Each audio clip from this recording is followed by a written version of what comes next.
Ang ginagawa ko sa ilalim ngayon mga boss madam is yung pag-checking sa mga leak. Kung meron bang hose na dapat papalitan or dapat i-check, dapat kung ano man yung makikita ko sa ilalim, ito yung i-check ko ngayon.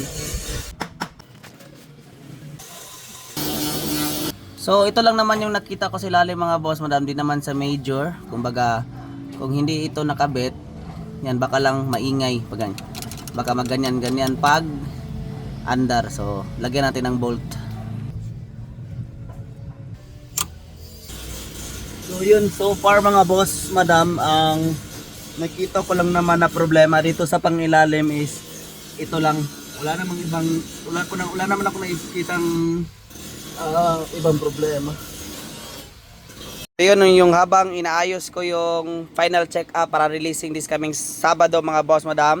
Shout out then buyer from Cebu. Yan.